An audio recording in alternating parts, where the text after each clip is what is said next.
se on pikahalkoma kone, mutta en mä tosiaankaan arvannut, että se näin hätänä.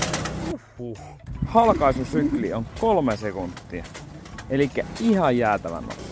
Joskus jotkut on moittinut, että perinteinen halkomakone on liian hidas.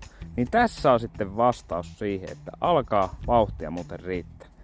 Ja tässä on 10 000 kiloa puristusvoimaa. Tänne pystyy laittamaan 52 sentin pölli ja 35 senttiä paksu. Eli pystytään sitten ne isommatkin puut halakoon. Ja mikä parasta, tämän polttomoottorilla, niin voit viedä ihan minne haluat ja tehdä ne polttopuut just siellä, missä pitää. Ja minusta tuo suojavarustus tuossa päällä ei ole yhtään liikaa. Nimittäin sen verran tahikkaasti käy homma tällä laitteella. Se on ihan paikalla. Onhan sitä rutikuivaa polttopuuta aika mukava poltella siellä takassa ja saunanpesässä. Tosiaan käyttilä on oma kineettinen, todella nopea halkomakone. Tuontitukku.fi. Me toimitetaan ympäri Suomen todella nopeasti. Tai käy hakee suoraan paikan päältä ja nauti rutikuivista polttopuista. Morjes!